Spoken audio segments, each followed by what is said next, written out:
Hello, everyone, and welcome to another episode of the Deadhead Cannabis Show. I'm Larry Mishkin of Mishkin Law in Chicago. I'm joined today by my co-host, Rob Hunt of Linnae Holdings out in lovely California, and we have a wonderful, wonderful show for you today.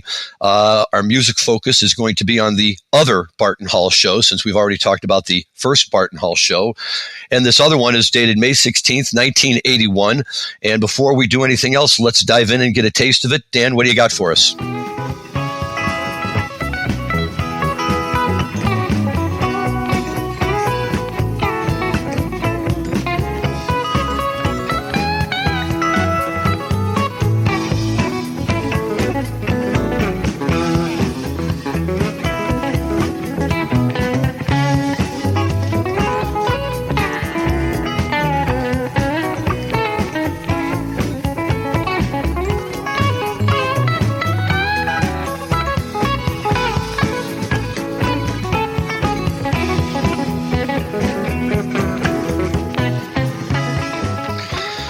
Okay, Rob, so let's get to the bottom of this right away. I know why you picked that tune to start the show off. You and Bleetstein got on the phone and said, let's pimp Mishkin for having that stupid opinion on it a few weeks ago. Am I right?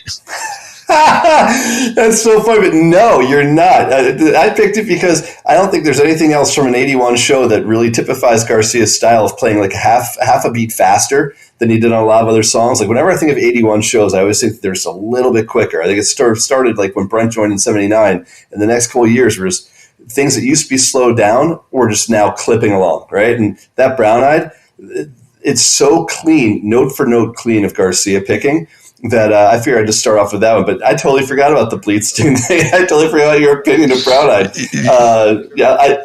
Yeah, well, I'm just going to reframe that right now for the whole world, okay? Let me go back and say that I've always loved Brown Eyed Woman. It's a great tune. I've always enjoyed hearing it. And I think what I was trying to say is I'm not sure that I ever was at a show where I came out at the end of the night and said, wow, that Brown Eyed Woman was the song of the night. But it was always a very nice compliment to whatever they were playing, and I did enjoy hearing it. So let's just say it that way and forget the other one never happened. All right, we'll put it behind us. But yeah, you Bleetstein, and whoever was listening that day. But I will say that we picked the show today because obviously we're airing this on May 16th, and I love 81. I think 81's an overlooked year. I think that it doesn't get nearly as much credit as it should. At this point, Brent's pretty well settled into the band. I think that when you think Barton Hall, everyone always thinks of just one show. I mean, it's 5877, sucks the oxygen out of the room for everything. I don't think people even realize they played Cornell again. They played Cornell a few times. But if you actually look at this 81 show, it's solid top to bottom. It's just I think it was even put out as a disc as well.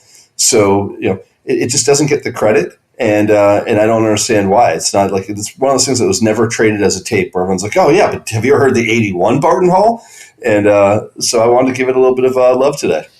No, I think that's great. And, it is an excellent show. I have listened to it before, but I would agree with you that, when you're the location of what, many would consider, and we've talked about that too, the greatest Grateful Dead show of all time, any other show that gets played in that venue, whether fair or not, is going to necessarily get measured against that one. And in doing so, I would have to agree. I think this one holds up pretty well. But that's like saying that you should only listen to like 123178 from Winterland, right? Right. There's so many other ridiculously sick Winterland shows that, you say, okay, like it's just, I only measure every other Winterland show against like, the closing of, right? I agree, but I mean, and I'm not the one who started the whole thing about, May 8th, 77 being the greatest show of all time, but it is a damn good show.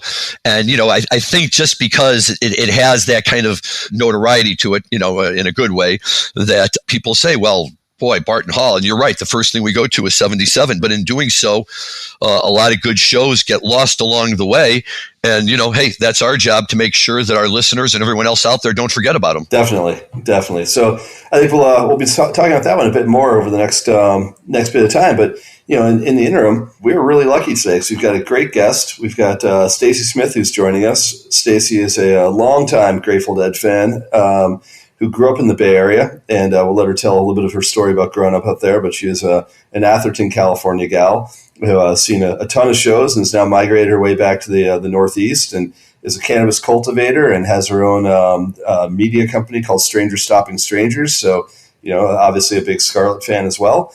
But Staci, welcome to the show. How are you doing today? I am good. I am chomping at the bit to start jumping in about 81. Well, have at it. Yeah, let's hear it. Have at it. I didn't want to interrupt. I'm, classic interrupter. Please. So here's my theory. This is what I had thought about when I thought about 81. So I worked in the wine business before cannabis. Like many of us cannabis professionals, we started with, wine and spirits. So a long career with that. And I always compare the Grateful Dead eras to vintages. Right. So there was vintages that were great, for all the different wine regions. And for the Grateful Dead, you can clock them in as, 4 or 5 vintages that gather a lot of attention. Late 60s, early 70s, late 70s, late 80s. And I like to say that from every great vintage, there's some, wines that aren't so great. And from other vintages that have been skipped over for notoriety, there's some awesome fucking wines out there. So I felt like this just fits into that.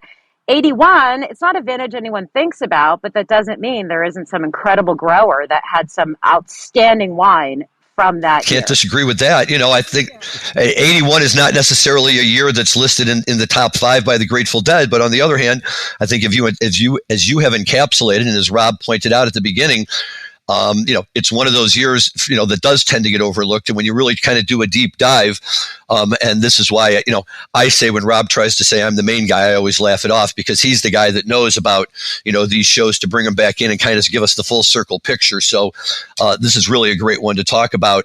And we're going to look forward to getting to it in a few minutes. And you can have as much time as you like to talk about the Grateful Dead. We don't stop until we're done, just like them.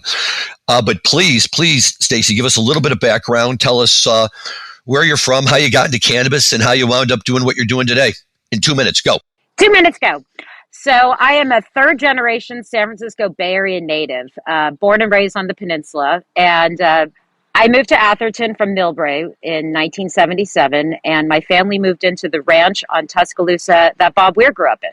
So that's my crazy out there story. And as a small child, I didn't realize the significance, but in the late 80s, right after we moved, I started going to shows in Shoreline and felt like I was the hottest shit in the stadium while I was watching Bobby play. Like, oh my goodness, we grew up in the same bedroom and had the same bus stop or, whatever. But it's a really interesting part of the journey. But you didn't find like any, hidden Bobby mementos buried in the house, his old diary or something like that? Well, there was a family in between, so they probably cleared that out. But we did have the same ranch, and after we sold it, it got knocked down, and there's probably been 5, McMansions that have been put up, since then. But, the pool and the pool, is the classic ranch. So we were the last owners that really lived in that same, vibe. So how big was the property, man? Because Atherton definitely has some, used to for sure have some bigger properties. You had to have at least a couple acres there, huh? The minimum is an acre to be in Atherton, and I think it was just over an acre. So we had just over, living in New England, it's so hard to actualize an acre there versus an acre here now. But it was just over an acre, and it was it was a nice home, but it wasn't anything, that was nothing that was over the top, but nice pool and a couple of yards, and there was a big... Now, wait a second, though. Were any of your neighbors, while you lived there, also neighbors of the Weirs? Yes. And in fact, the band played in the backyard, and neighbors said that the day the band played in the backyard when Bobby was living there, and they all met in Palo Alto and Kepler's. And I mean, that was the home ground, cruising around Menlo Park, Palo Alto. Yeah. Wow. Very cool. Well, and I think it's before all the venture capital guys moved into Atherton, huh? Wild, right? I mean, wild to think about it. I've taken my kids home there, and then we've Googled, like cost of housing, versus here. And I'm like, no, it looks like home, but it's $5 million for this house. No, we're not moving here, but right. It sure is gorgeous. Yes. But So I worked in the wine and spirits business starting when I was 21 years old. I was waiting tables and figuring out what to do with life, and thought the people who came in with the wine bags, pouring wine and talking to the managers, looked like everyone was having a really good time. So I broke into that at 21 and did that out there for about 11 years. And I met a New Englander through work, and I moved back here to his hometown in Western Massachusetts in 2005. And continued in the wine and spirits business and a deadhead all the while. But I have to be honest, I kind of took a step back, from moving and getting involved in your career. And, it was another stage in life where it was always in the background, but wasn't really in the forefront. And then got a bit of what I like to call a born again deadhead, deep dive after the Fare Thee Well. And I feel like I'm in pretty good company with that, but it really is kind of wild how much life can change in 7 years. It's so funny you say that, because I know so many people that kind of put the Grateful Dead on pause for quite a while, and then either went and saw the shows in Santa Clara or went and saw the shows in Chicago, and came out with it like just kind of a fully renewed vigor for the music of the Grateful Dead after the 2005 shows, or 15 shows, excuse me.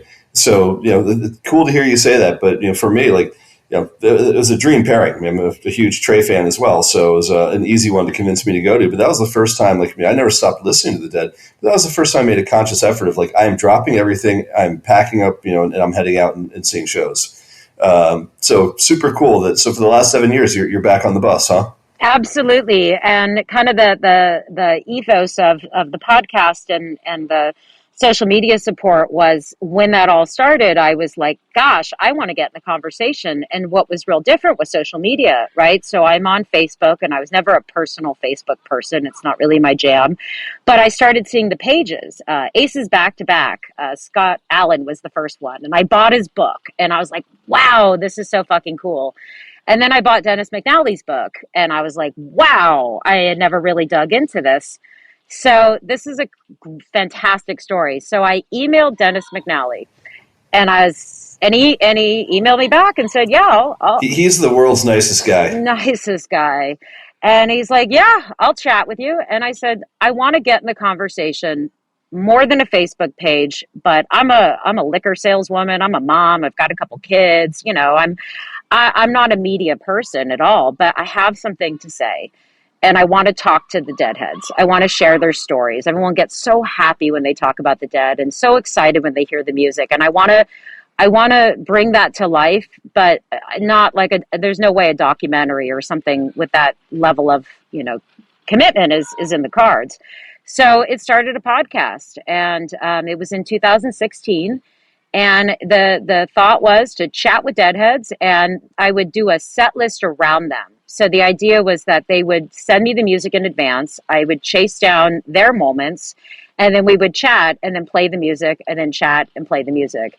And that's pretty much it. So it was just a basement chat with, people I met on Twitter, and then it went into meeting more Grateful Dead family members, and stayed in touch with Dennis, and Susanna was on it, and Geraldine was on it. And, it morphed into different things. But I loved just going back to that Deadhead that, you parked next to, and you went inside, and you did boogied next to, and you had no idea that you'd ever meet again. And just hearing those stories just from the crowd, from the people is like the best for me. Right. And then a week later, you walk into a completely different arena, and they're still sitting right next to you. And you're like, how the hell did that happen? So totally. Yeah. Magic. You again. Yeah. Magic. It's the magic of the Dead. So I loved being able to bring a voice to them, and the young people too. I had quite a few episodes that I call 21st century Deadheads. And they were the kids that, were the kids of kids, or the kids that got turned on the same way I did through, American Beauty, or they saw Further, whatever their story is. Everybody's story is so special and unique. So, yeah. Well, except my kids. My kids got into it because for 10 years, every time we drove from Chicago to St. Louis, I made them listen to the Grateful Dead, to the point where they got so sick of it, they didn't want anything to do with it. But a few years later, when they got old enough, they remembered. And I said, listening to the Grateful Dead will never get you into trouble. And when you go to college and you're walking down the hall, or people are walking down your hall and they hear you playing the Grateful Dead, the cool people will walk into your room. So, just use it for that. And I think it's worked out well for them. Strangers stopping strangers. Oh my God! That's right. From your lips to the universe's ears, man. My kids are so over me, but we'll see what happens. But I'd love that. So, Staci, I feel like we're missing some years here. If you were in Atherton and then took a job in the wine industry in your 20s, in your teens, you obviously probably started seeing some shows on the peninsula. I think you told me your first show was 4:30:88 or thereabouts at the Frost Amphitheater. Is that right? Absolutely. So my Auntie Annie, my dad's sister, she graduated from high school in 69 in San Francisco. So she was the street kid, right? Like everyone came to the park and she was there to give them, show them the ropes. Auntie Annie's pretzels in the airports? No, but yeah, Auntie Annie, my super special Auntie Annie. She's just absolutely my spiritual, leader, like amazing person in my life. And the first time I thought of the Grateful Dead when I was a kid, she played Ripple and said she wanted it at her funeral. So that was like the very first conversation. So the first show, I'm a kid. I don't know what that means. Of course I do now. But my first show was with Anne and her husband, and we went to Frost, and, it was obviously local, hometown, and kicked it off there with shows, and then, grew up going to Shoreline and Oakland Coliseum and Cal Expo and Civic Center and, the Northern California run. I was living in San Mateo, went to San Mateo High School. And yeah, I just stayed on the peninsula until I moved out here in 2005. So moved from Atherton to Foster City, but my family's all still there. So San Mateo family. So you never did Napa or Sonoma when you were working in the wine industry? I figured you had to have done a stint up there. Oh, yeah. No, I mean, you name them, and I probably represented them over the years. A lot of, I did some time with, Terlato Wines. That was Rutherford Hill and Chimney Rock and Markham. Great names. Spent some time working for Maryvale Vineyards. I was their winery direct person when I was in my early 20s before they did distribution with Southern Wine and Spirits. Worked for Constellation Brands when they were Franciscan Estates, Franciscan, Simi, Mount Veeder. Back when they were a wine company, before they became a beer company. Exactly. No, lots of really amazing experiences in Monterey and Carmel. And yeah, I could burn off both your ears when it comes to all of those fun stories from that little time. But and then out here to work for a wine Mianetto, Prosecco, so a lot more focus on European wines versus California on the East Coast, but managed wholesalers and managed marketplaces, and yeah, lot of meat on those bones for the wine and spirits. But then I wanted to get into cannabis. I love wine, but I love weed more, and it's such a fascinating industry that I got pretty focused on it and ended up starting with a INSA out in East Hampton about 3 years ago. And so that was really exciting. I was boots on the ground wholesale for them, and I was working with the DART, which was their proprietary vape. But then the vape ban happened in Massachusetts on was September 24th, 2019. Charlie Baker threw the hammer down, and that was sort of the beginning of the end. Yeah, he did. I mean, and then, well, we pushed back on that pretty hard, though, huh? I know Shalene Title took him to task for that one. It was a very, I'll say this: living in Massachusetts, especially in these last few years, I have a ton of respect for how Charlie Baker has managed our state. I really have really good things as a resident of Massachusetts, except for that fucking vape ban. And the thing is, it was how he did it. It was like, I'll never forget. I went to the dispensary. I went to the cultivation at 4:00, and the news went down at 2:30, and everything was quarantined. So, it was just a turn on a dime. No one had any lead time to prepare for it. So I think that was the most jarring thing about it, was just how quickly it was expedited. He did something roughly the same during the beginning of COVID with essential versus non-essential. Baker stepped in and then backed off his position, pretty quickly on that as well. So, I think Charlie's done a nice job. And obviously, to be a moderate Republican in the Commonwealth, you have to be able to get along with a state house that's primarily sitting in the opposition party. So I think Charlie's navigated it pretty well. And you heard it here first. There are moderate Republicans still out there, folks. Amen to Charlie Baker. I mean, I use him as the moderate example when things get partisan. Not to be partisan, but I was like, you know what? This guy, he's moderate. A few more of them, and we'd be in business. Amen. But anyways, we're not here to talk about politicians and throwing stones, right? We're not throwing stones here. We're not throwing any stones. We're here to talk about weed and music. Exactly. But yeah, so I started doing that, and I've been in the wholesale gig. Currently, I work for Garcia Handpicked, which is, see here how everything lead up to this day. I work for the Genderson family, and launched the brand out here in Massachusetts in East Hampton, and I am their chief deadhead, and all good things. All good things. That's awesome. When the brand first came out in Massachusetts, my son lives in Boston, and I was out there visiting him. And they have a local dispensary, but the local dispensary wasn't selling any of the Garcia handpicked, and wherever they were selling it, it wasn't anywhere near where he was, so we never got around to getting it. But I told him it's a good thing because this will give me lots of motivation to come back and visit you. You just have to find out where we can get this stuff. I've been lucky enough to be able to try it in my visits out to the West Coast, and it's, let's just put it like this. We don't have anything similar in Illinois, so I'm very happy to go out there and try that. And it helps that it's Garcia branded too. Yeah, it's pretty rock star, and they're phenomenal people. They're deadheads. Their background is in the wine and spirits business, and they're deadheads, and it's really organic. So it's been a real pleasure. Cool. Excellent.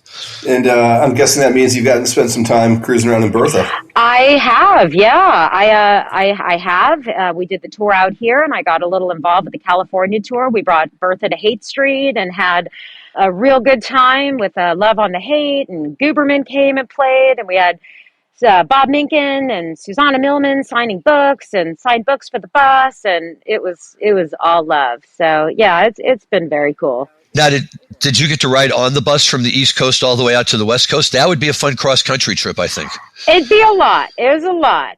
No, I just got to hop on and off the bus in between the wholesale gig. But yeah, no, it was really special, and yeah, all good things. Wonderful. Well, look, if there's going to be a brand in the a celebrity brand in the marijuana industry, it's certainly going to be a Garcia brand, I think. And you're dealing with a dedicated customer base who will buy anything that he puts his name on, let alone something that 90% of them probably enjoy to one degree or another. So that's very exciting stuff. But tell us a little bit about the Strangers Stopping Strangers and where it's gone. And for instance, what's the best story you think you've heard so far? Oh my goodness, that's like asking the best song, right? What's your favorite? Come on, Larry. There's no favorites. They're all our children. Well, not a favorite, but one that really moved you maybe, in a way that, you hadn't anticipated or, was really just kind of like, wow, that's a very cool story type of thing. It's hard to articulate at the time. I have to say in retrospect, emotionally for me, probably the most special one is Geraldine Brandelice. She was, it was Jerry's birthday. It was the 75th birthday. And I mean, Geraldine has the most amazing stories, and she was the most beautiful woman who was, really ushered into connections within the Grateful Dead family. And, now that she's passed, to have that experience and to have become friends with her, that we met she was going to be on the podcast, but we were friends for years. And so I think looking back, I think Geraldine's podcast is celebrating Jerry's birthday is probably the most meaningful in looking back to, heartstrings. Wonderful. That's a great story too. And sure, I mean, Geraldine is an often underlooked part of the Grateful Dead family, but very important nonetheless. And, to get people like that, who are willing to come on and share their stories with you. What I've heard, like even just, listening to, the Big Steve Hour, right? And he starts talking about stuff and a lot of the stories, he winds up telling on their face seem, I don't want to say normal, but, okay, well, that could be anybody. But yet it's really more than that, isn't it? Because, I mean, this is Big Steve talking about episodes that happened, when he was traveling with the Grateful Dead. And that's what all of us as Deadheads, I think, there's this natural curiosity of, these guys are up on stage and they're doing their thing all the time. And there's this, kind of select group of people that, are part of their immediate surrounding. And, there's just a natural curiosity, what's the Grateful Dead like on that side of the fence? Although I think where I came away with that was I was always very happy being on my side of the fence because I just enjoyed listening to them. And I was a sports reporter, a journalism major when I was in the University of Michigan undergrad. And it was a lot of fun. I got to go to a lot of great games. But one of the things that was a little disappointing is you got to really see what kind of assholes these athletes really were. Not all of them, but enough of them that it just, almost kind of took the fun out of it. And I just always said to me, not that I can imagine it would be the case, but what if Garcia just turns out to be an asshole? What would that do for me? It would be shattering. So I'm like, right, you guys go do your thing. I'm very happy to be over here and listen to you play your music. And not to say I would have ever turned down a chance to chat with him, but that was just my justification for the way it all went down. But that's great stuff. That's really exciting. Well, and I definitely have to say, thinking about the different podcast guests, and this is a really important part of the journey, is how I met Sherilyn was through Deb Solomon with Wall Street Dead Ahead. So Deb was one of my first connections. We need to get Deb on this show. I love Deb. Deb is the best. And Deb, I have a funny Deb story on podcast, but she was never on it. She will be 75. If I ever come out, we call her the elusive 75 because I stopped at 74. Because Deb doesn't do podcasts, but she sure sends a lot of guests my way. A lot of amazing people. But I met Sherilyn through Deb. So Deb said, you two got to meet. She was doing the wheel and wanted to have a connectivity. So I met Sherilyn through Deb and, Rex Foundation and events. And that's really, was the conduit to cultivating this relationship. And my favorite old guard story that just came to mind is Wall Street Dead Ahead 2017, and it's the fall, and they do their annual party, and Susanna Millman is part of Wall Street Dead Ahead, and Sherilyn was, and Rosie McGee is. So they did the before event and the mixer, and towards the middle end of the mixer, Deb says to me, Staci, can you take the ladies out? I want to make sure that they go out, they have a nice dinner, they're in the city. I've got a bazillion things going on for tomorrow's event. Will you, why don't you go to dinner with them? So I did. And it's just like this crazy cherished memory of we went to this, tapas place and had sangria and, we're, these women in their early 70s and we talked about their grandchildren and we talked about politics and we talked about the sangria. And it was the most normalized conversation you could ever imagine, having dinner with Phil's chick, Dennis's chick, and Mickey's chick, right? And they're just these amazing ladies having tapas and, just maybe I'll have that second glass of sangria anyways. We're in New York City, ladies. It was so much fun. So yeah, Wall Street Dead Ahead and Deb has been, really ushered in some amazing, amazing stuff.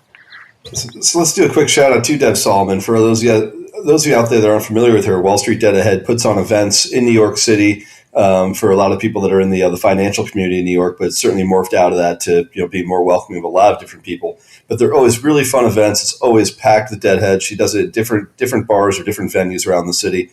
And I've only been to a few of them, but everyone I've been to, I've bumped into tons of old friends and I met tons of other people through those friends that are just really fun. So it's this huge community of Deadheads in New York, and Deb is the conduit to bring them all together. So hats off and cheers to Deb Solomon.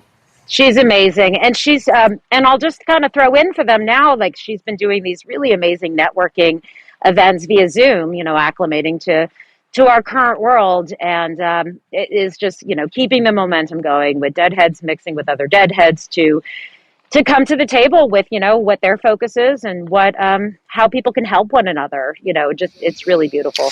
That's very cool. And one of the things that I like about your project is that, it's always great to get, people like that on because they obviously bring a level, of insight and whatever that the average Deadhead might not have. But what always amazes me is when those types of people are telling their stories, they sound, very normal. It's not like they're doing anything that much more out of the ordinary than the rest of us. It's just who they're doing it with that kind of, really makes it interesting. And on the flip side of that, I found, like say, sitting down and talking to the Deadhead sitting next to you, you hear amazing stories from people who just, otherwise seem, just as run of the mill as I'm sure I seemed to everybody else, but every Deadhead has great stories. And, you could sit down and they tell their stories and it makes me remember 5 of my own that I hadn't thought of in years. So, I really like that idea of, the community coming together and sharing stories and, engaging with one another like that. It's a great thing. It's all about the mix, right? It's all about the mix. Have everybody, there's a family member in every, we're everywhere, right? We're everyone, we're everywhere, we're business people, we're living on the streets, we're kids, we're moms, we're everyone and everywhere. So it's really beautiful. Hey, so Staci, you watching any of the sort of other iterations of different bands that are forming and playing Grateful Dead music? And are you watching any of like J-Rad or Billy and the Kids, or did you get a chance to see Bob Weirs play with Billy Strings? A couple of videos just came out from Nashville last week. Have you had a chance to check any of that out? I have. Tremendous. I saw that we're going to dig into a little bit of the Franklin's, the Help Slip Frank. Yeah, no, for sure. In fact, I'm supposed to go down to the West Bowl on Saturday to see J-Rad with some friends.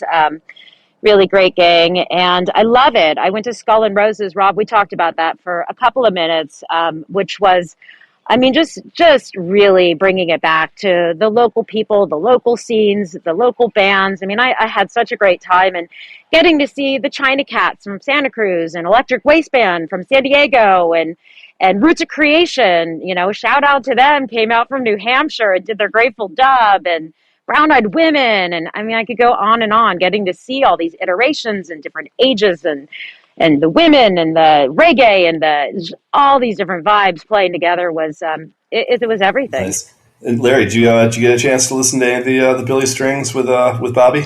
Oh yeah, I went in and listened to the clip you sent, and then just kept listening. Well, maybe Dan, do you want to cue that up and play a little bit of that for us right now?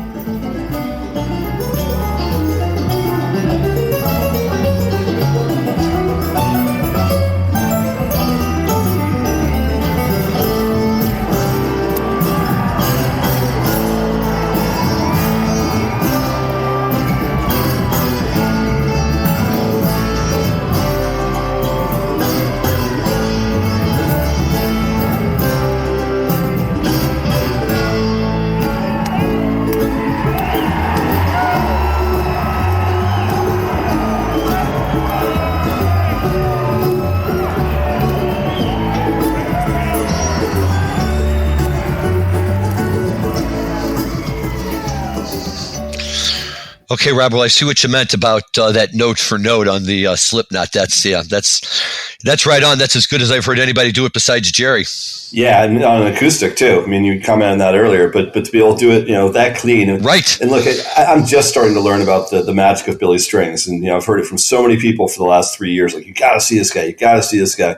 And only in the last 6 months have I actually been trying to find some videos or find some music that he's done. But obviously, this one, when I heard he played with Bob in Nashville, I immediately went to go look for it on the internet to see if I could find anything. And he is truly an exceptional talent, and I love seeing a young player who's just that good. And it's like the way I felt when seeing a young Jimmy Herring or a young or a young Trey Anastasio, Derek Trucks, yeah, Derek at 15, where you realize that you're watching someone who's just on a level that's just that much better than most other people, and has just such a great feel for the guitar. So, watching Billy do this, and, the cool part too is that as you get into the Franklins, Billy lets Bob take the lead, on the electric, but it's a very, very different kind of lead. And then he'll come back in during, the choruses and start jumping back into to playing lead on the acoustic. But it's a totally different style than most Franklins you're used to. But the Slipknot, on the technical parts of Slipknot, he's just nailing it. And look, with all due respect to John Mayer, who we've talked about plenty on this show, I would love to see Billy step in and, play around with Dead and Company and hear his guitar playing on some of that stuff too. When you hear a guy who's that good, you want to surround him with many pieces of the Grateful Dead as you can to see what kind of a sound they can actually produce. And, here he is just with Bob, and it's as good a version of Help Slip Frank that I've heard in a long time. And, maybe since I saw, Phil and the Quintet do it last fall, but okay, that's Warren, so that's always going to be an exception. But, nevertheless, this guy's, his guitar playing is when I mentioned Derek Trucks, it's because it's true. There are not that many young guitar players who play really technically so skilled at that level. And, it's just great to hear. And it's wonderful that there's another generation of great guitar players coming along. And what's amazing is you always think about what you used to hear about Billy Joel versus an Elton John, right? Where, Billy had to work really, really hard for it to be that good at piano, whereas for Elton, it just came so unbelievably naturally. When you watch Billy Strings play, like that guy, there's just something going on in that guy's head where he gets it. There's a direct line from his soul to his fingers that like most guitar players don't have. And it's so obvious. You're just watching him like just tap out some unbelievably technical stuff, not just in that, but in other things I watched him do. That, the reason he's getting the notoriety he is, not just like with the jam band community, but just like, across all music right now, is he is truly that good. Just unbelievably talented. Well, I think that, in the current scene, there's plenty of great bands out there. I know Goose has been getting a lot of attention, and a number of other bands that we've discussed. But it's not the same as having somebody step forward with that just kind of unbelievable talent that, every group that he plays with, he kind of elevates along the way. And it'll be interesting to see over time whether he settles in with a regular group of, performers and, forms his own band, or whether he just kind of keeps it loose and goes around. But, you mentioned some, big names and other stuff, but you have to start to think, this is what it must have felt like to see a young Eric Clapton, right, or young Dwayne Allman, right, or Jimi Hendrix even. I mean, guys who picked up a guitar and made it sound different than other people made it sound. For bluegrass, last time I saw this was like when Jeff Austin from Yonder Mountain first came out, and rest in peace, Jeff Austin. But in his prime, when he was doing his thing, there was no one else I ever saw that could pick a mandolin the way that guy could. He's like straight fire, and that's the way and again, so naturally, just so easily. Just like some people are just born to do something, and Billy Strings is born to play stringed instruments. So I loved it. I have a theory. I'll jump in. I'm being very nicely quiet back here for me in the background, but I have to say another, like the vintages. Theory I have on musicians and artists. So I think artistry can cross over from anything you're an artist at, where you can you reach artist level when it's this way that you can just hear this person playing just by the sound of exactly what you're saying, just by its intuitive sound. So you mentioned Eric Clapton, Jimi Hendrix, obviously Garcia, Billy Joel, but I feel like coming from wine, or I'm sure within cannabis, or I think of it with food often, like a chef. When somebody can make the exact same recipe as somebody else, but who made that food, even though they followed the exact same recipe, that's an artist.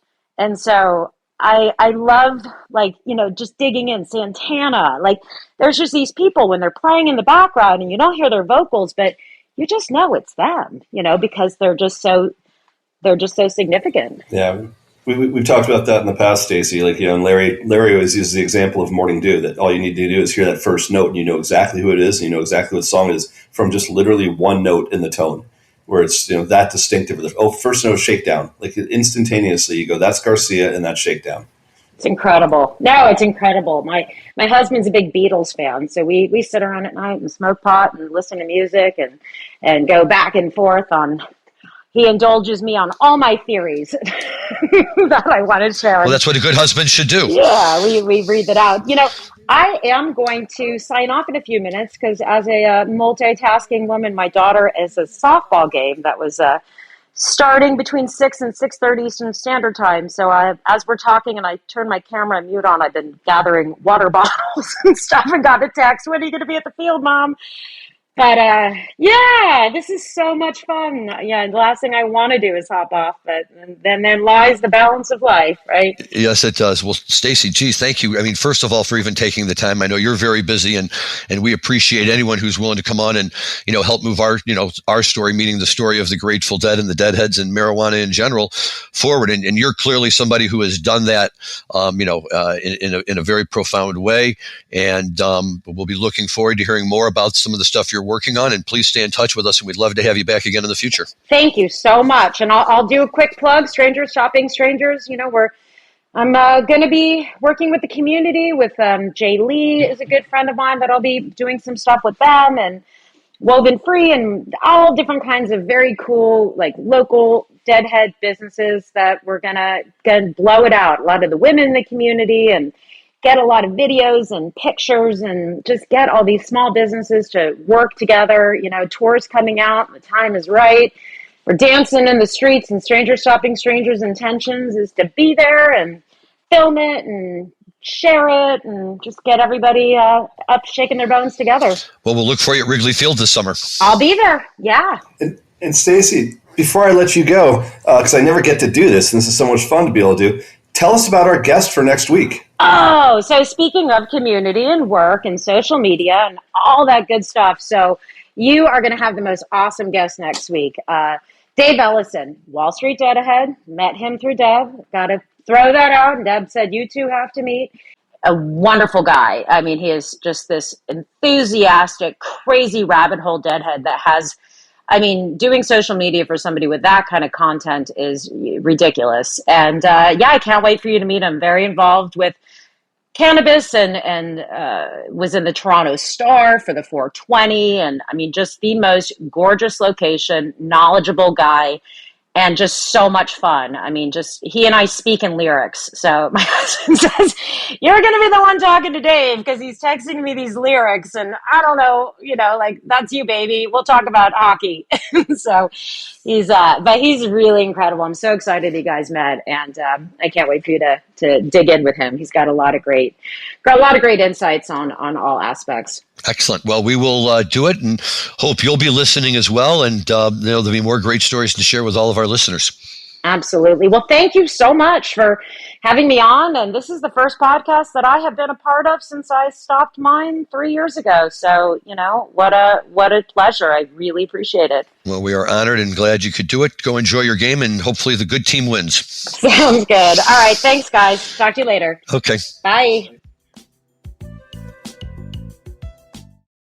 Okay, well, thank you very, very much again to Staci Smith for spending a little time with us today. She's the type of guest we like on this show because she's a nerd like we are, and she can talk about this stuff all day without catching her breath like we can. And you know what I love? I love that she's like the way Katie Tur is with Fish lyrics, right? She's able to drop them in seamlessly into any part of her conversation. Yes, where it's like it comes absolutely naturally, where she knows like where the line fits in. So it's easy to do when you're writing it, very hard to do when you're speaking it. I couldn't agree with you more. I did it for my son's wedding. I wrote a toast. Right? That's right. Yeah. But I sat down. I actually wrote it out. And it was much easier to do. You really have. Bob Hoban is another one who's really good at that. Bob Hoban drops lyrics into his presentations all the time.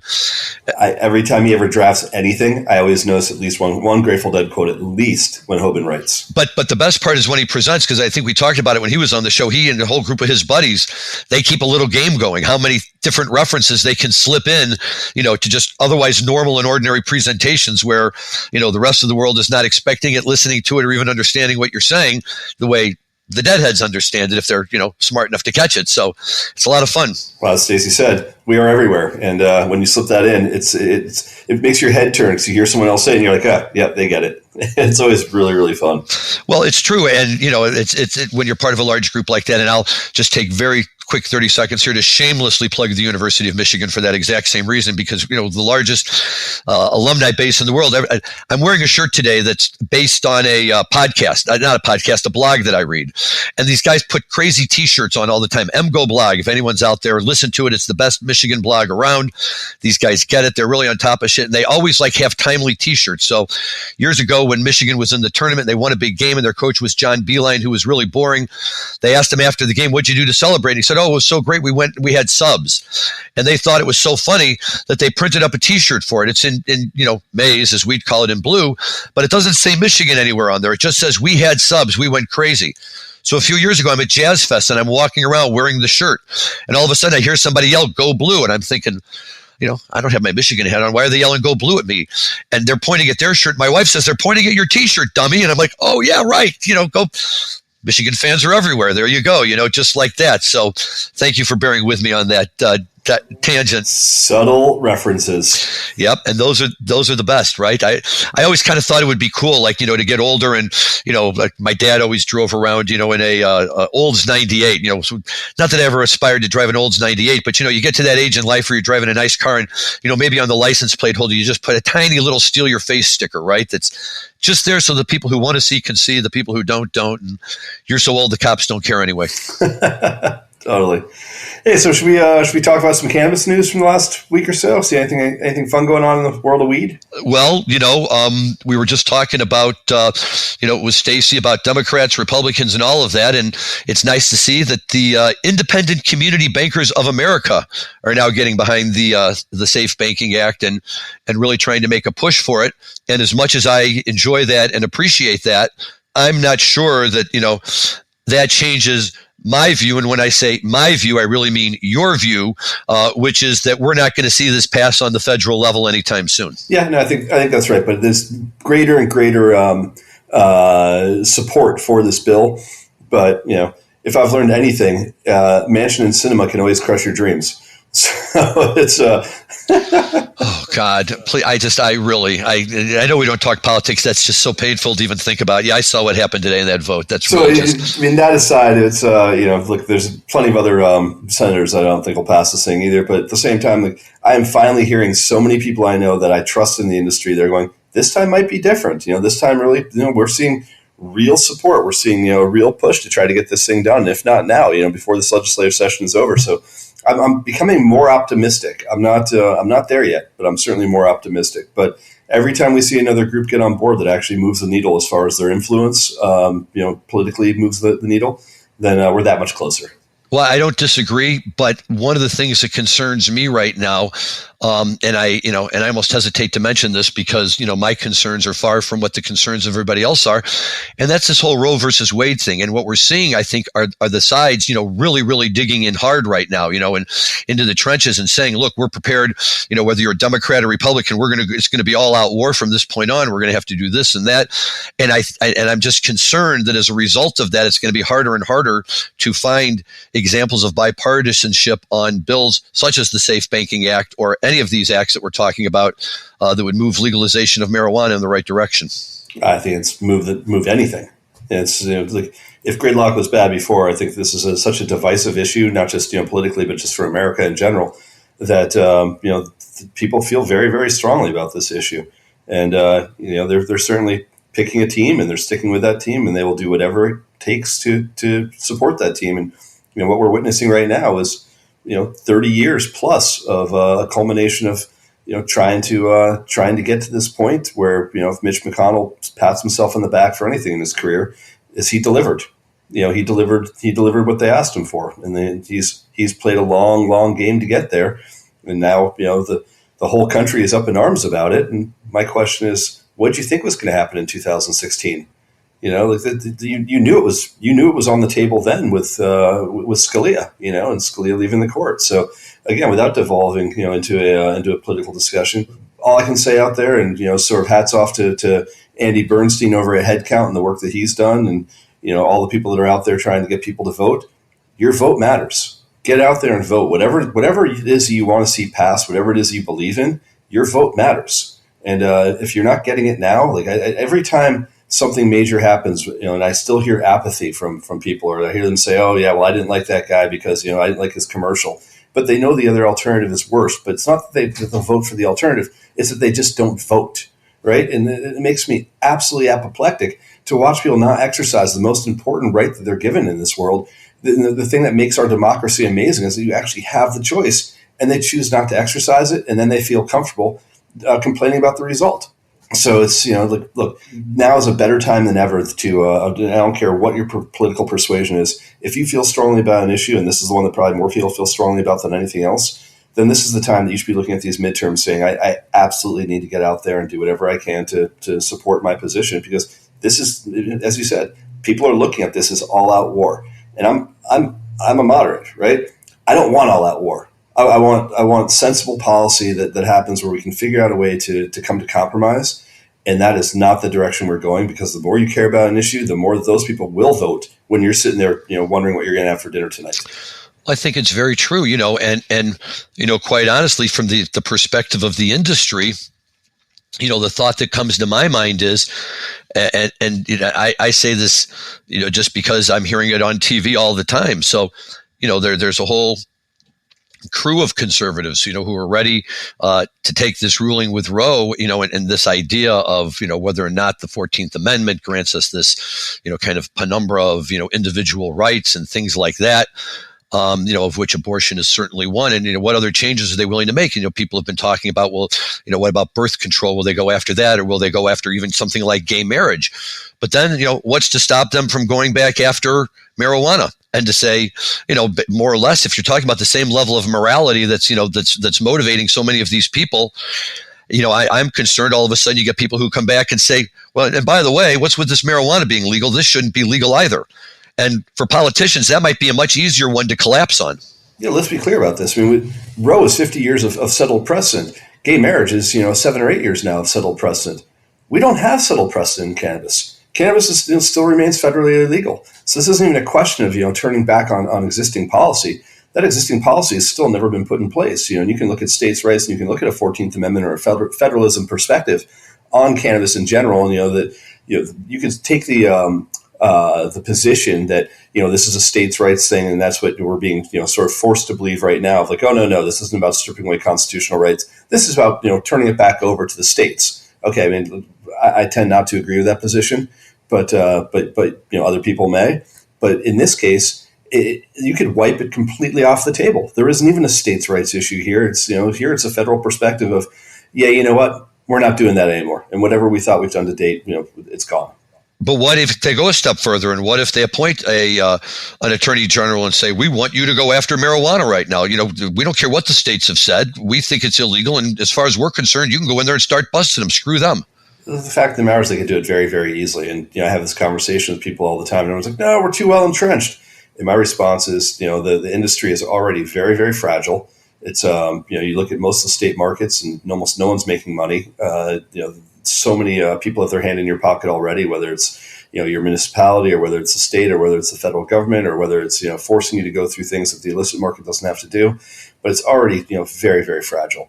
And even with that fragility, you're thinking, okay, well, at least we've got scale. All they've got to do is go after 2 or 3 of the biggest companies. They go after, Curaleaf, GTI, and Trulieve and make examples of Kim Rivers, Ben Kovler, and Boris Jordan. This thing's over. There isn't a single investor that puts $1 into the industry after that, and this thing collapses under its own weight. So it's not like, look, I think the likelihood of that happening is very remote, but I thought the likelihood of overturning 50 years of precedent was relatively remote as well. Right. If 50 years isn't enough to give you some confidence that the framework within which you're operating is, boy, after 50 years, it feels pretty much like it's permanent now. Then the next day, no, it's not. How can you ever, really get to that level of comfort? And certainly, that on one of Dan's other podcasts, MJ Bulls, is, the financing of marijuana, these topics come up and get talked about all the time. And, the elephant in the room always is the federal government, the fact that it's illegal. And, Jeff Sessions proved to be uniquely incompetent in terms of doing anything about anything, notwithstanding all of his screaming and yelling about what he was going to do. But, a guy like Chris Christie or somebody who's, similarly motivated could step in and really do something. That's exactly right. I mean, people underestimate, the position that Chris Christie took against cannabis and very vocally took against cannabis. And that guy was a hair away from being the AG. It could have gone either way. But for, Kushner's position on dislike of Christie would have been our attorney general. So it's, that could happen. It could happen very, very quickly. And so, again, it says to me, get out there and vote. If you care about cannabis issues, get out there and vote. If you care about any other issues, get out there and vote. Because, Congress will take positions that you may not like. Speaking of which, our next thing we were going to discuss is, Congress is now being asked by major business to really step in and deal with trademark issues that are happening in the cannabis world. And we've seen it for, many years now, where people come out with brands and come out with products that are very, very similar or, kind of rip-off names of existing brands. But, if there's one thing we know about Congress, and mostly on both sides of the aisles, they're, relatively pro-business, and they're very much in support of protecting intellectual property rights. So, I'm curious to see whether... Except Walt Disney's. Yeah, exactly. That's exactly right. Currently, yeah. But do we think that we're going to see more enforcement, coming out where it's enforcement actions might not be on the greater industry, but it might be on very specific parts of the industry for infringement? And I wouldn't be surprised if we do. Well, I'll tell you. To me, there's 2 different things going on here. Number one, it's a shame that the cannabis industry still, for the most part, you cannot. Well, on the marijuana side, you still can't really get trademarks. certainly nothing that's enforceable. And until we have trademarks, every strain they sell in any dispensary anywhere is, a who's best guess of what it really is. And I don't care that you're calling it Blue Dream. How the hell do I know, right? If I buy a Big Mac at any McDonald's, I know it's 2 all beef patty, special sauce, lettuce, cheese, blah, blah, blah. That's what it's going to be, but it's not the same. And until nobody's going to make the investment to take their strain of Blue Dream around the country until they know that they can trademark that name and really have some ownership with it. And so that's one issue. But the other issue that I was kind of gathering from this article is the Gorilla Glue problem. Right? The strain of marijuana that adopts the name Gorilla Glue. Or Girl Scout cookies. Right. And I think that those groups are pushing back very hard. And I have to tell you, I don't blame them. I don't either. Yep. Right. It's funny and we can all kind of laugh about it on the cannabis side, but I could easily see where a group like the Girl Scouts, once they have nothing to do with cannabis on any level whatsoever and doesn't want to be referenced by them in any way. And they should have a right to say, it's pretty off brand. Right. Keep us out of this, notwithstanding the fact that we have Girl Scouts who set up outside dispensaries to sell their cookies, which I just give them a thumbs up for. Right. If a company has gone out and spent the time and the money and the political capital or whatever you have to do to build up a brand name, to be able to just step in and tie it into the marijuana industry and say, well, the hell with that, I'm going to make some money doing it. Look, if you get away with it, fine. If the company has a sense of humor, great. But if they object, you got to be prepared to stop. And I think it takes, a lot of chutzpah to even go out and try and, do a knockoff of Oreos in the cannabis industry. Yeah, for sure. And, I talk about this very frequently with my Tuesday night dinner partner, your buddy of mine, Dave Branfman, who is, one of the foremost IP, trademark, and copyright attorneys in the cannabis space, based out here in California. And, Dave and I talk frequently about what you can and can't do in cannabis. And obviously there is state protections. On the trademark side, there are state protections. And I actually think that Dave has a very novel approach to potentially how to, trademark at the federal level. But we'll leave that until he actually gets a chance to put his plan into action. But, for anyone out there that wants to learn more about trademark and IP issues, Dave has a talk that he does on Clubhouse every week on cannabis IP and cannabis trademarks. So if you're on Clubhouse, go check him out. That's Branfman, Branfman. But he's terrific in the subject. He's great. I met Dave at one of the Normal conferences the first time I ever went years ago, and just naturally gravitated to him because I've always liked intellectual property, and I studied it, but I've never been smart enough to really understand it on the level that he does. But a lot of times people with that kind of knowledge can be very short and brusque, and he just couldn't have been nicer. And we hit it off, and we still stay in touch from time to time. So shout out to Dave Branfman. And a big music fan. Yeah, big music fan. So. Another guy that I like to go see shows with as well. So super cool. Well, that'll bring me back to San Diego for sure then. So we'll see about that. But yeah, so lots going on in the cannabis world and hopefully all for the good. I guess that's the only other thing about this that really kind of concerns me when we're sitting here trying to build up a positive image for the cannabis industry. Forget about the intellectual property conflict. What about the fact that somebody's selling cannabis in a package that looks like Oreo cookies? That's attractive to kids, and we're sitting here trying to say we're not targeting kids. We're not Joe Camel. We're not doing anything like that. But somebody like that destroys that credibility in a heartbeat. Yeah, that's absolutely right. But the counterpoint to that is there's so many great edibles out there that people want to take and they don't necessarily want a combustible. They don't want to smoke a joint. They don't want to do a dab. So if you can actually make something that's a really nice, soft chew or a caramel, I do a lot of work with Forefront these days, and Forefront has an absolutely amazing product line of Chewies and of Marmas and of Pebbles, all these different products. But when they package them where every single individual piece is child-proofed, and the box is child-proofed. So I've got no issue with making something look appetizing and have a really great flavor and a great taste. But you still have to protect it, and you don't want to make it look identical to something else so the child's going to immediately associate it with a brand they're already very familiar with. There's got to be differentiation. So I definitely think we need more enforcement on that side to make sure there's no confusion. Yeah, no, absolutely. And anything at all that can be used by anybody to try to suggest that, the cannabis industry is grooming, which is a very powerful word these days. The next generation to be marijuana smokers will do nothing, I think, but set our progress back because we're trying so hard to display this as something for adult use and something for medical use, and we all try to go out of our way to emphasize that we all recognize that 21 years of age or older has to be the rule, and all of that. And I notwithstanding the fact that most of us started smoking marijuana before we were 21. I think as far as official policy goes, that's a pretty good idea. We also started drinking before we were 21. We also started smoking cigarettes before we were 21. All those things. 21 is set as an age very specifically, knowing that law enforcement knows that people start a little younger than that, but they're trying to make sure they're keeping it out of the hands of 15 and 16-year-olds. And if you allow for 19-year-olds, then the age gets lower for when people first start trying. And by the way, Mrs. Hunt, if you're listening to this, your son is just joking. He's trying to make a point politically here. That's all. Yeah, I only drank wine with my parents at dinner when I was 17. Okay, yes, better. So, I guess that's a good segue again into, I was at Hall of Flowers last week, and, Hall of Flowers had every product you can think of that's out there right now. And it was really cool to get to walk the floor. And, this is the only show that's truly a buyer's show where, every single company's out there displaying their wares. And you can actually purchase, from a lot of the companies. So as consumers are going through, they can, go out there and try and purchase all sorts of different things from all these different companies. And there's probably, 200 plus companies that are represented out there. Lines out the door of people purchasing.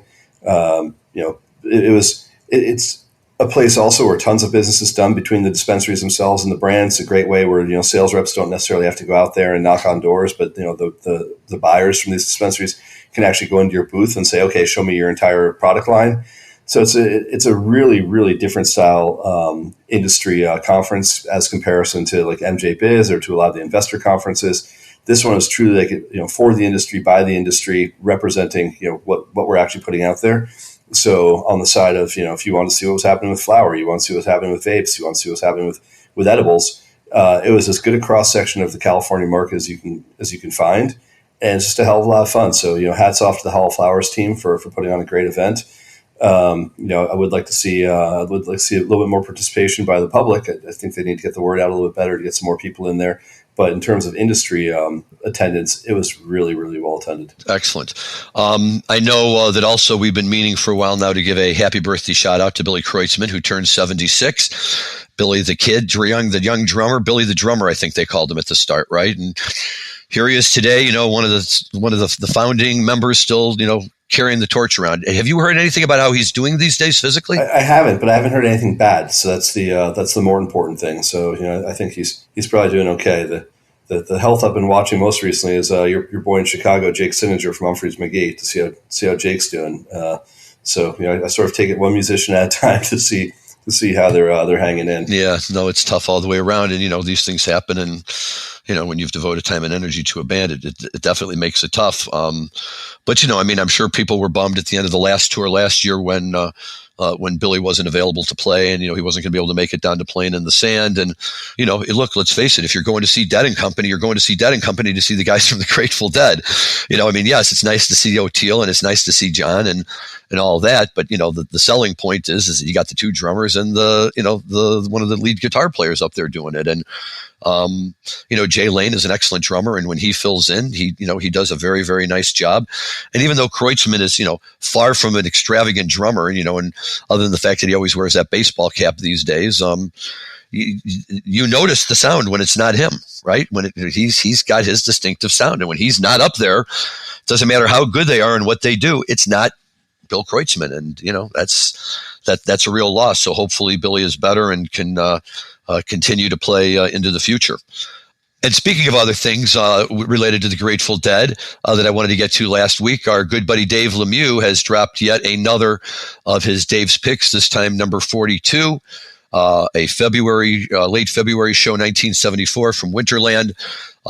Somewhere in the next couple of weeks, when we have time, we will dive into that one and give it a review, even though chronologically, it's kind of out of order with where we are on the calendar right now, but we like to get to these new releases when they come out. But the little bit that I've heard of it so far is just outstanding. And of course, also with it this time, you get the Dave's bonus disc for 2022, which is a couple of songs from the night before. And apparently the night after 224 was an earlier Dave selection. I want to say 13. Also from this set. So apparently this is a run of shows that Dave likes very much, and I tend to trust his judgment on those things. So we will look forward to giving that a review shortly. Nice. Well, should we skip back forward 7 years from 74 to 81 and check out a bit more of this Cornell show? Let's do it. So I know you and I talked about this last one. I don't even know if we played a clip on it, but we always discuss whether or not Nobody's Fault or Spoonful. And they play a pretty fun jam in this set where they play a Spanish jam in this set, and then later on play a Nobody's Fault jam. But it definitely has sort of the hint of Spoonful as well, and hard to say which is which, but it's very, very clean as far as like a Nobody's Fault jam. And again, they weren't singing the lyrics to it. I don't think that started happening again until I want to say 91. But here's a 1981 Nobody's Fault jam that I think Dan's got queued up for us. Well, I'm going to say Nobody's Fault, but only because I know, because it's written in front of me. But I could easily see where if I was at the show and caught up in the midst of all of it, it might be difficult to make the call. And that's not unlike certain tunes that come up and have a little bit similar sound to them. And you typically have to wait until either Jerry or Bobby walks up to the microphone, or in this case Jerry, and no, that would be Bobby on Spoonful too. So yeah, but Nobody's Fault is a great tune. We've talked about that Kansas City show from September 3rd, 1985 at the Starlight Theater that I happened to be at, where they played an amazing version of it. And it's a great song, and an old Blind Willie Johnson tune from the late 1920s, made famous again by Led Zeppelin in the mid-1970s on their Presence album, which I always liked because it's that stupid shot of the nice couple having dinner with their family inside the yacht club or whatever. And I never really understood what that was all about, but it was a great album. And I remember listening to this tune on this album, but at the time, not having the background on it to understand that it was I just figured it was another Led Zeppelin tune. But once you get to know what it's all about, it's a great song, and Jerry really loved playing it. So it's always nice to share any part of that with or without the lyrics. So good selection on that. And I guess we're at the point where we're probably running out of time here. So maybe we'll just kind of in a second here skip to the final one. We do have a great show next week with Dave Ellison of the Scarlet Fire Dispensary coming on to join us, and we're excited for that. Please tune in then. I think we're going to, for our music, rather than necessarily talking about any single show, Rob and I are going to sit there and throw in our favorite versions of Scarlet Fire, and maybe Dave will be kind enough to hit us with one too, and we can sit there and go through that combination, which is certainly, since its inception in the mid to late 1970s, the combination of those tunes has risen to the top of most Deadheads' favorite song combinations, right up there with Help Slip Frank and China Rider and some of the others. But Scarlet Fire kind of tends to stand out on its own. So I know we've got our work cut out for us on that one, Rob, just figuring out which ones we like. We do. And then the following week for our listeners, we've got Todd McCormick coming on, who's one of the best known genetics guys in cannabis. Todd McCormick Seeds. Most people know him because he's kind of the person that they kept the flame alive for Jack Herrera. It's been in the space for years and years, big deadhead, and lots of fun stories. I've had a chance to do a couple things with Todd in the past, and I'm super fired up that he wanted to come on the podcast. So I think we've got him in 2 weeks. So we've got some good stuff lined up, and our buddy David Gantz just introduced me to Terry Hegarty yesterday, and so I think Terry's going to hopefully come on the show with us soon. So I've got to reach back out to him, but shout out and say thank you to David Gantz for making the connection and unsolicited saying, hey, Rob, this is a person that you should definitely try to get on your show. And so hopefully we can do that. And, we've got lots of other stuff coming up. So that's it for me for this week, and always a good time. And that was thank you to Staci Smith for coming on, and thank you for Staci Smith for getting Dave Ellison for us next week. But I really feel that we're getting some great guests right now, and it's making our lives that much easier, Larry, and that much more fun. Absolutely, Rob. Couldn't agree with you more. We're going to go out with Dan treating us to the lovely strains of the Grateful Dead playing Althea from the show in Barton Hall in May 1981. As usual, it's a killer version of Althea, as Garcia tends to do. And as we head out, I just want to shoot out a message to those two kids who were sitting behind me in Folsom Field a few years ago at Dead & Company. And as the Dead & Company started to play Althea, and they were raving about it because they know it's John Mayer's favorite tune. And one of the guys finally said, I think he plays it better than Garcia. Dude, listen to this version right now and then reconsider that position. God love you. Thank you to all. Thanks to Staci Smith and to Rob. Thanks to our producer, Dan Humiston. We will talk to you guys next week. Be good, stay safe, and enjoy your cannabis responsibly. Thinking a lot about this and this, and forgetting the love we bring.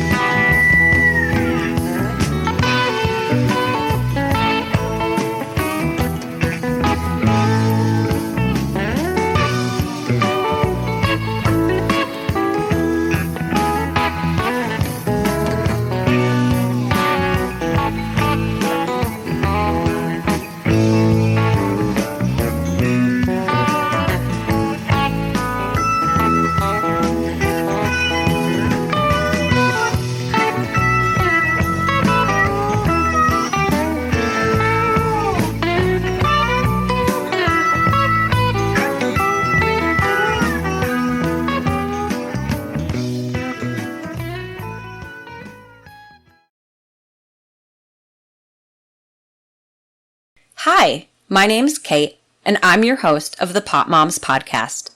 I started the Pop Moms Podcast, well, because I wanted to end the stigma against using cannabis, specifically with moms, but also anyone who chooses to consume. I strive for a balance of humor and education, along with some pretty rad guests, to help combat social biases that come with consuming cannabis. Kids are hard. Join me for regular podcast episodes packed with parenting hacks, real-life stories, and of course, my favorite cannabis products. The days are long, but the years are short. So roll another J and take a deep breath. Keep blazing and stay amazing.